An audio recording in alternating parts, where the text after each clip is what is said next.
You're listening to PetLifeRadio.com. Welcome to Animal Rights on Pet Life Radio. It's your host, Tim Link, and I'm so glad you're joining us today. My special guest today is 6 times New York Times bestselling author Spencer Quinn.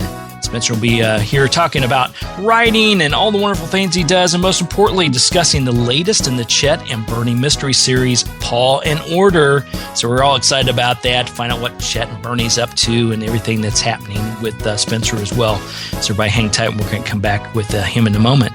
But before we proceed, how would you like to receive a free copy of my audiobook? Yes, my book, Wagging Tails, Every Animal Has a Tail, is now available on audiobook. Purchased through Audible, Amazon, and iTunes. But by listening to this show, you have an opportunity to receive a free downloadable copy of the audiobook. Now, sometime during the show, I'll ask a question about Spencer or his book or something today on the show. Everybody listen closely and write it down. And the first person to email me at tim@petliferadio.com. It's tim@petliferadio.com. First person to email me with the correct answer will receive a free copy of my audiobook, Wagging Tails, Every Animal Has a Tail. So we're excited about that. So everybody listen closely and get on the computer afterwards and send in the correct answer. So we're going to take a quick break. We'll come right back after these commercial break. We're going to talk to Spencer Quinn about his latest book, Paw and Order. You're listening to Animal Rights Show on Pet Life Radio. Sit. Stay. We'll be right back after a short pause. Well, 4 to be exact. I'm not much of a reader, but I do wish I were more well-read. There are so many great books coming out. I wish I could find a way to keep up. Audible.com makes it easy to stay well-informed and catch up on your reading simply by listening. Audiobooks from Audible turn downtime into uptime. You'll be more productive and become well-read. Now I'm able to catch up on all the great books I've been wanting to read. With Audible, I feel smarter. Pet Life Radio listeners, try Audible.com now and get your first 30 days of Audible Listener Gold membership plan free. And get a free audiobook. Choose from over 100,000 titles. To get this great deal, go to audibledeals.com. That's audibledeals.com. Pet Life Radio, the #1 pet radio network on the planet, joins forces with iHeartRadio to put the power of your pets in your pocket. Awesome! Download the iHeartRadio app and rock Pet Life Radio on your phone, on your tablet, on your Xbox, in your car. Pet talk, pet tunes, and fun pet times. Pet Life Radio and iHeartRadio. Positively Possum.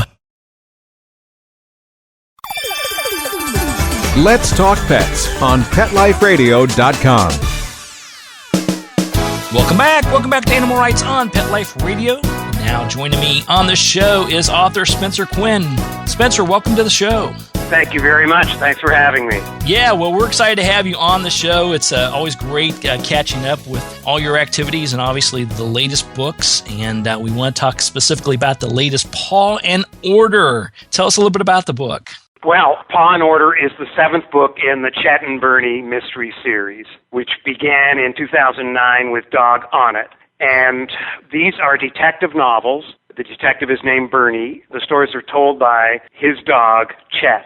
So they're the Chet and Bernie mysteries. Chet tells the stories, and Bernie's the detective, although Chet also is a detective. But the key thing to remember about this series, and if it works, the whole reason it does, is that Chet is not a talking dog. He's not a human, wrapped in a dog suit. He's as canine as I could make him. But I'm sure, as all your listeners know, dogs have a narrative going on in their head, and it's that narrative that's on the page. So Paw and Order is the 7th in the series. Most of the books take place in a place called the Valley, which Chet finally finds out in book 6 is actually in Arizona. But in book 7, Paw and Order, they take a case in Washington, D.C., so it's actually a kind of Graham Greene, John le Carré international spy story in some ways, only seen through the eyes of a dog. There you go. We like the twists and turns, and obviously if a dog's telling the story, it's always interesting as well, and Chet does a good job with that. I wanted to ask you about the series in general, stepping back to the first book, Dog on It. How did you come about the whole process? I mean, how did you create the characters? What were the thoughts? Is this a brainchild you've had since you were a small child, or were you just sitting around drinking some beverages and came up with it? Okay, actually, the beverages part is slightly true. You are an author, by the way, so it has to come naturally. Oh, no, that's one of course, that's almost in your contract. But what happened was we were at dinner one night at home, my wife and I, and so there were a couple glasses of wine, and she said, you should do something with dogs. And this is a strange thing about the writing business that I've learned, is that sometimes 6 months worth of work can happen in a flash, like 30 seconds. And also the opposite is true, so don't go jumping into it anytime soon. But within 30 seconds, I knew the three key things about the series. The first one, that it was going to be a book where the story is told by a dog. And then the second, what I already mentioned, was that he wasn't going to be a talking dog or know anything about Mozart or anything like that. He'd know the world in a doggish way. And then third, the kind of book that he was going to go in. And all the way back in mystery fiction, almost at the very beginning, you get this structure of a buddy, two detectives, and the sidekick tells the story in the first person. It goes back to Sherlock Holmes and Dr. Watson, where Dr. Watson tells the story and Sherlock Holmes is the brilliant detective. Well, of course, Chet, didn't turn out to be a sidekick at all. So my wife said this, and I went over to my office. We have like a detached garage, and over it is, the room where my office is. So I have like this 15-foot commute. So I took my commute. It was like the evening, right? And I went upstairs to my office, and I wrote what became the first page of Dog on It, just to see if it worked. And I took it back to the house. My wife read it over. We voted 2-0 that it worked. So a good thing the kids weren't home. We could have lost 4-2, and there wouldn't have been a Chet and Bernie series. And that's the way the whole thing started. But I have to say that I could never have done this if I haven't had, dogs around during my life. Just observing them and living with them is where all my information came from. Yeah, they are the greatest teachers around. I do have to say that. Just everyday life and how they respond and the interesting and funny things they do and the things that aggravate the heck out of you as well. Absolutely. But, so a writer at work is kind of is a boring kind of thing to look at. It's just someone sitting there. So you do a lot of staring out the window. And all these years staring out the window, I'm seeing our dogs. And so we live overlooking a salt marsh, and there's lots of wildlife here. There are foxes and coyotes, and so I would see like a fox come, and the dogs chase them off, and just different things they did. Or here's an example. We had a dog called Charlie. We have two dogs now, but Charlie, unfortunately, is dead. And Charlie wasn't very bright, although he was beautiful. He was a very good-looking dog. But he was I didn't realize he was doing this for months until I figured it out. Where the UPS guy and the FedEx guys come, and we live, like you can't really see them coming. They come out of the woods, and then they come down a hill, and I would notice that all of a sudden he'd go down to the road if it was the FedEx guy, and then the FedEx guy would show up later. In other words, he had heard the truck. He went down there for the FedEx guy, but he did not go for the UPS guy. And I finally realized that only the FedEx guy gave him a biscuit, and that he could tell the difference in the sound of the two trucks. And that's how he did it. So the sound of the UPS truck coming down the road, he would go greet him because he got the biscuit. Because he got the biscuit. And the FedEx truck sounded a little differently, so he didn't even bother. No, and he didn't even bother. Right, he didn't stir. Exactly. So that was for me, that was really big. I thought, wow, if you gave Charlie an IQ test, okay, he probably wouldn't do that well. But in terms of this, he's so far ahead of me, so Chet, one of the things about Chet and the Chet and Bernie mysteries is that they're told in a large way through the senses of smell and hearing over the visual, because for dogs, the visual is probably their third sense on the go-to list. So in the Chet and Bernie mysteries, which are all described by Chet, he's not a talking dog, but he describes everything that's happening. So a lot of this description has to do with what he smells and what he hears, much more important than what he sees. And in terms of detection, although he can't necessarily communicate this to Bernie, for example, if some bad guy puts on a mask the second time he's seen, in the book, that's not going to fool Chet for a second. Whereas it could fool a human being, but it wouldn't fool Chet because he smells the same, and Chet knows right away. So in some ways, Chet is way ahead of the story, and in some he's behind. And that kind of makes him an unreliable narrator, which is a fun thing to have in a traditional mystery. There you go. And I think it's great in the fact that you're right. The sense of smell with a dog is 50 times greater or 500 times greater than a human's, and that's what they rely on. So you're tying in some reality behind it. But yet on the other hand, it's sort of like you mentioned, going back to the Sherlock Holmes days. Solving a lot of mysteries just simply by smell, by a unique smell or something that can only be handled in a certain way or happen in a certain way. Yes, exactly. And he also can hear, danger coming from farther away. And this is true in real life, of course. There's an elderly couple that live next door to Chet and Bernie. And I think early in the series, one day, Chet smells a strange smell and coming off one of these people. And the way it's expressed, we, the reader, knows that this is a case of Chet smelling illness. And the dogs, of course, can smell certain illnesses in people. Right. So it sets up a kind of impending menace or fear that Chet isn't giving you directly. Your mind applied to his observation leads to that. So in terms of a writer and what you can do, this opened up a whole world of interesting technical things for me. It will probably bore your listeners to tears, so we won't go into them. But they were great for me. Right. No, tell us about them, because one of the things I like to try to do with the show is I want to talk about the books, and I want to talk about the background of it, and especially talk about the animals. But I also want to know about the writing techniques. So what are some of these unique things that opened up for you as a writer? Well, see, the plotting of a mystery novel, these are all mystery novels, of course. The plotting of a mystery novel, actually, it's a lot like the solving of a real crime. You gather up a whole lot of clues and you put them in a logical order that leads you to some conclusion. Well, Chet can't do that. And even if he could, some important clue might be about to be revealed, and at that moment he sniffs a Cheeto under a couch, and he's gone for that scene.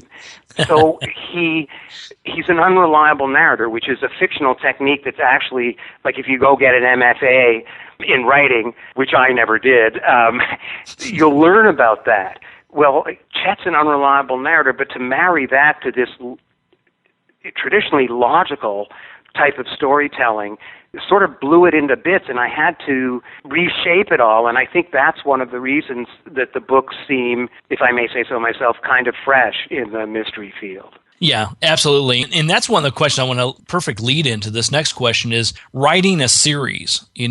For some people, I would possibly think that writing a series like the Chet and Bernie mysteries would be fairly easy because you build upon the beginning and continue to grow. But what are those challenges that you run into? Because you got to keep it fresh, you got to keep it unique. You can't just be changing location and who the killer is to make it fresh. How do you go about doing that? Absolutely. You're totally, the freshness is, I'm sure you have listeners who've, they read a book, the first one in the series, and they love it, and they read the second, and they like it a lot, and then the third one, they begin to see the effort behind the scenes. It happens so often. One of the things that I do is, you have, for example, I mentioned this elderly couple, the Parsons. Well, in the book I'm writing now that comes out in July, the 8th book in the series, it's going to be called Sense and Sensibility. They're much more prominent, and it turns out that they have this troubled son who they've never talked about, and I build most of the story about him and what's happened to him. So it's like a thread that starts earlier in the series, and you can weave it in and then show things from different angles and begin to re-understand some of the characters. I think that's one of the things you can do to keep it fresh. Moving it to a location per se is not going to do it. But sometimes by doing that, new possibilities arise. For example, in Paw and Order, which is the latest book, the one that takes place in Washington, D.C., early in the book, Chet notices this very strange bird. Now, he doesn't like birds to begin with because they have mean little eyes, and he thinks that if he could soar around the great blue sky all day, he would not be in a mean mood. So he doesn't like birds to begin with. And this bird is very strange, and it hovers outside the window, and it appears to have no eyes at all.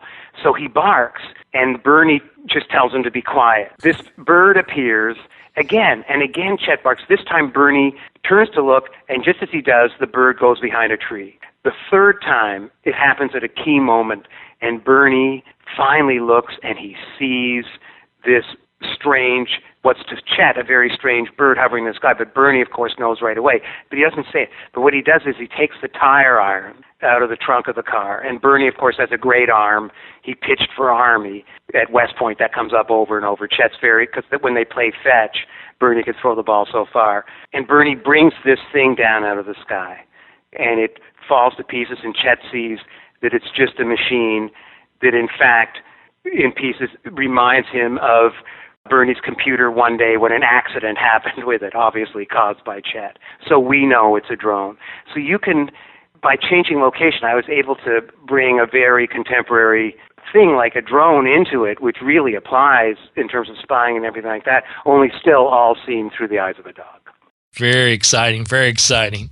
All right, hey, listen, we're going to take a quick commercial break, but we're going to come back with Spencer Quinn, talk to him a little bit more about the book, Paw and Order.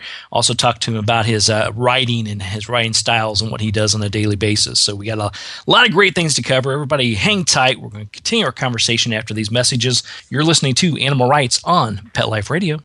Sit. Stay. We'll be right back after a short pause. Well, 4 to be exact. Hi, I'm Dana Humphrey, also known as the Pet Lady. I travel from coast to coast to pet trade shows and consumer events to scout out what the hottest, hippest, and most unique pet products are on the planet, bringing you tips and tricks from top veterinarians, groomers, trainers on how to safely travel and live happily with your pets. The Pet Lady will be in a city near you, showing off the latest and greatest tech pet gadgets, cozy comforts, and fab gift ideas for man's and woman's best friend. You can learn more at thepetLady.net or connect socially and tweet with me at PetLadyWorld. Hi, this is Tim Link, animal communicator and pet expert and host of Animal Rights on Pet Life Radio. Have you ever wanted to know what your pet is really thinking? Do you want to find out if they truly understand what you're trying to tell them? Ever wish you could build a better understanding and closer relationship with your pet? Well, now you can. Learning to Communicate with Animals is a 4-part on-demand workshop. In the workshop, you'll learn the essential techniques that are necessary to communicate with animals, including what is animal communication, breathing correctly to achieve the perfect state to communicate with your animals at a deeper level, using guided meditation exercises and method to communicate with animals, and how to send and receive information from your animals. So if you're wanting to learn how to communicate and connect with your animals at a deeper level, visit PetLifeRadio.com/workshop and purchase and download Learning to Communicate with Animals. You'll be glad you did. Hey there, pet parents. This is Christy Vaughn, host of The Doggy Dish. Do you love your furry companion? Do you love making him or her healthy treats but can't seem to find the time? Great news. The Doggy Dish is the perfect show for you. Every episode is chock full of healthy and easy recipes that are made with ingredients you most likely have on hand. Tune into The Doggy Dish for yummy and healthy recipes for your canine kids. Every week, only on PetLifeRadio.com. Let's talk pets. Let's talk pets On Pet Life Radio. Pet Life Radio. PetLifeRadio.com.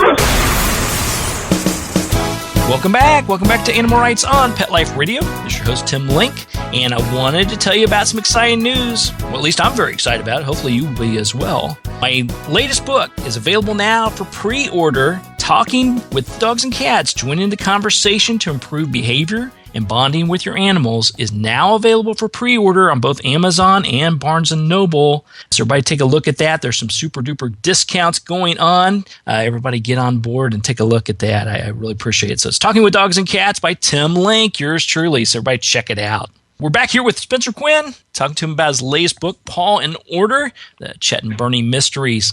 Now, Spencer, you were talking before the break a little bit about keeping it fresh, keeping the idea, keeping things flowing so the readers have fresh material, fresh thoughts and ideas going on. Now, as a writer, especially as an author of a mystery series, how do you keep it fresh? Do you have any challenges keeping it fresh and keeping you motivated, or do you just have so many ideas that you can't wait to get to the next book? Well, okay, first of all, in terms of motivation, I like to put food on the table. That always motivates you, yeah. That's really all I need for motivation. No, but I love to write. I love to do this. I've been very, very lucky when it comes to what you just alluded to, and that is finding ideas. They seem to come to me with enough regularity so that I never have to go hunting, for the idea that the book is going to be centered around. But in terms of keeping it fresh, the voice, Chet has this voice that so many readers have remarked on. I just love writing in it. It's a lively kind of voice. And I think, this is something that I had no intention that this would happen, but over and over I get Facebook messages, because Chet is on Facebook. He also has a blog, chetthedog.com. But the messages saying, I was going through a bad time in my life, and, I happened upon one of your books, and it really helped me get through that. And people have remarked on Chet's personality. And I think what it is these books aren't what they call in the mystery world cozies. They really have darkness in them. They're more noirish, really, if anything. And Chet can suffer, and bad things can happen in these books. But after I started getting these emails, I sort of look back on them myself, and Chet, he can suffer and go through bad times, but he bounces back to his reset position very quickly. And his reset position is one of optimism, love of life, and feeling good, which is true of every dog that I've ever lived with. Mm-hmm. And once I realized that was happening in the books, I'm not a quick bouncing back to the reset position guy myself, but I've actually started to imitate Chet, just making myself do it, and I think it kind of works. So that's pretty weird that some figment of your imagination, could influence you in a positive way. So that's how I don't worry much about keeping it fresh. I just start writing in this voice, and it really takes over. I think you hit it on the head right there in the fact that, if we look at just real world, let's take, fictional characters out of the equation, or fictional dogs out of the equation. One of the most important lessons we can learn from a dog is to live in the moment, bounce back quickly if you have some challenges, don't worry about them, and have fun with life. And it sounds like Chet brings that to the table, and obviously Chet brings that out in you as well. Yes, I think so. And that's something that's drawn me to dogs. I just love that, and sometimes they can be goofy that way, but they can be so brave, and Chet is brave, and fearless and curious and ignoring things that should be ignored often, and impulsive at times. I've just had a lot of fun, writing this character. Yeah, and you've done a great job, and it shows. It shows from talking to you, be honest with you, Spencer, and the books itself. They just flow so nicely, and you do a great job with them. Thank you. Thank you very much. Now, I want to talk to you about your writing process. I talk to a lot of writers and authors and people that write for different types of publications, and usually they fall in maybe 3 different categories. There are those writers who write daily, do or die. The ones that write for a deadline, so sort of like how I went through college, wait until the day before to study for the test, or somewhere in the middle, where they get just a whim or get on a roll and they start writing. How do you work as a writer? What's your technique? Well, it's a combination, really. I do try to write every day, but of course, in the writing biz, you sign contracts and there are deadlines in those contracts. But I don't, my college days are over. I can relate to what you're talking about. But I think it's impossible to write a novel, on that last night, with Benzedrine. That's not going to work. So I like to work. I like to work every day. And at least, even if you don't do a whole lot, I set a goal of 1,000 words a day, maybe, and I often don't reach it. But at least I've done something. And so the day after, when you come, you're not where you were before. You're adding to the story. And of course, adding to the story works in 2 ways for me. I never want to put anything in the story that doesn't advance it. In other words, even some piece of description that's beautiful, about a sunset, if it isn't advancing the story, I delete it. I'm very strict about that kind of thing. When I've told people this, they'll say, well, how can you write it every day? What if you get stuck? And in fact, I was on a panel at the Tucson Book Festival last year, maybe the year before. It's a great book festival, by the way, if your listeners are interested or ever out there. And so, there were a few writers up on the stage, and someone in the audience said, what about writer's block? And the other 2 writers, bemoaned writer's block and how awful. And I knocked on wood, but I said, I've never had it. And they said, what? And I said, if I ever feel like that I'm going to be stuck, I step back and I think about the engine that drives the story. Now, hopefully, you've got an engine driving your story. If you don't, that's a problem from the get-go. But I step back and I think of the engine that drives the story, and when I think about that, some narrative route suggests itself. For example, with the Chet and Bernie series, the engine that drives the story is the love between Chet and Bernie. And as long as I keep that in mind, that's how I advance the story. It's really, a love story in a way between these two characters. So about a week after that festival, I got a 2-word email from one of those writers, and the 2 words were, "It works." So wow. Step back and remember the heart of the story, the engine that drives it. That's right. And I hope you wrote him a consultation invoice for... That's a great idea. I should have thought that. See, I'm very bad on the business side. Very bad. I'll tell you got the kids, got the dogs, you got to put that food on the table, like you said. Absolutely, yeah. Now, Spencer, looking back, perhaps looking on it now, as well as, more importantly, looking back on the first one in the series, Doggone It, one of the questions I get asked all the time, and I'll pitch it out to you, see if you have any magic fairy dust to enlighten us all on, and please don't invoice me if you do. But how does one become a New York Times best-selling author? What's it take, other than, obviously, we have to have a great story, it catches the attention of the reviewers and the fans alike, but what goes into it? You have to be, there's a lot of luck that goes into it. I would say that the publisher has to be really enthusiastic about it because they have limited resources, and something has to happen that makes them want to get behind your story, so they have to see some appeal. And the rest I really can't say. I think advertising in the traditional sense plays less and less of a role. It's very expensive, to have a full-page ad in a newspaper, and whether they even work is questionable.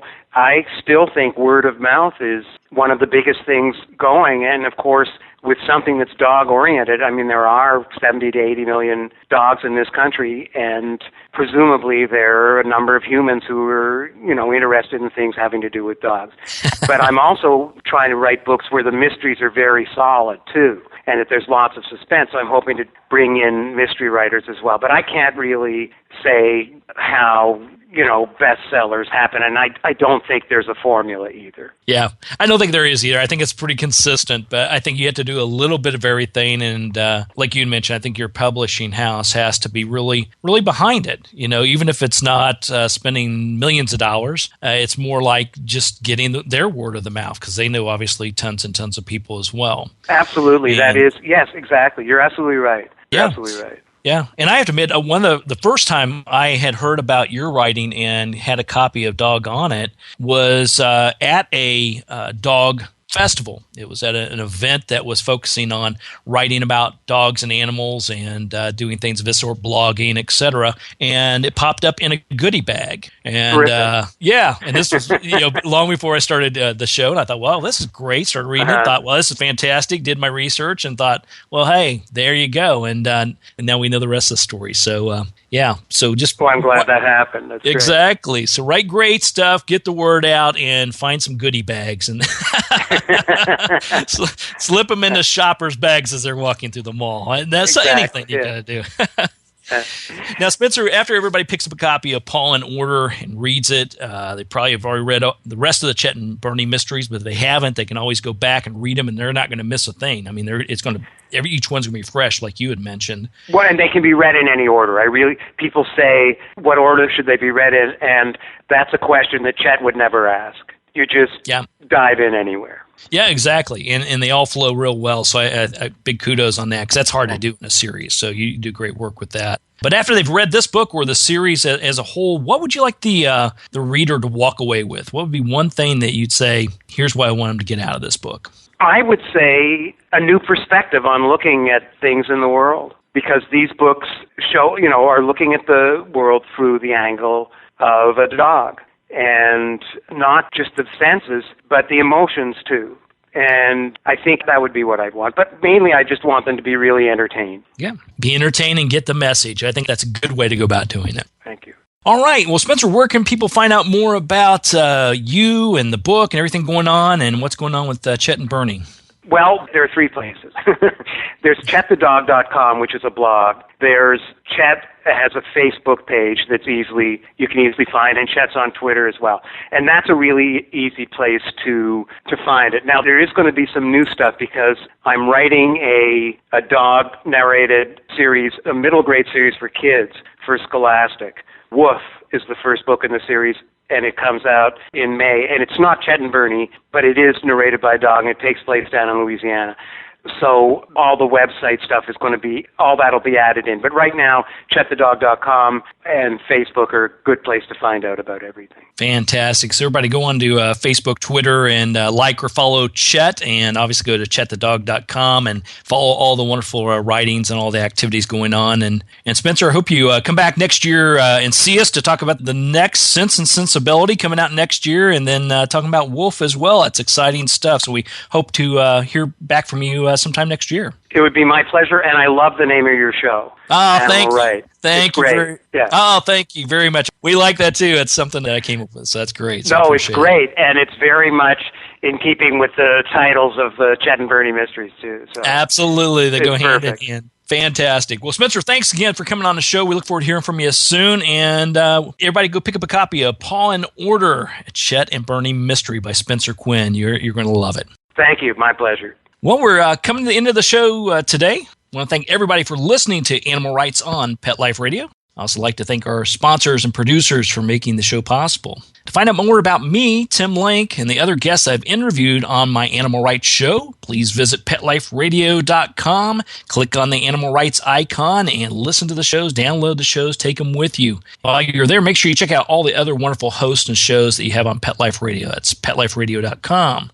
If you have any questions for me, comments, or ideas for the show, people you want to hear from the most, you can email me. Email me at tim@petliferadio.com, and I'll be glad to answer your questions, entertain your comments, and bring on the people you want to hear from most. Also, here's your chance to win a copy of my audiobook, Wagging Tails Every Animal Has a Tell. Question for the day is, what is the name of Spencer's dog that used to greet the UPS guy to get his free biscuits? So what's the name of Spencer's dog who got the free biscuits from the UPS guy? First person to email me with the correct answer at tim@petliferadio.com. We'll get a copy of the audiobook, Wagging Tails, Every Animal Has a Tell. So until next time, write a great story about the animals in your life, share it in a blog, an article, or in a book, and who knows, you may be the next guest on Animal Rights on Pet Life Radio. Everybody have a great day. Let's Talk Pets, every week on demand, only on PetLifeRadio.com.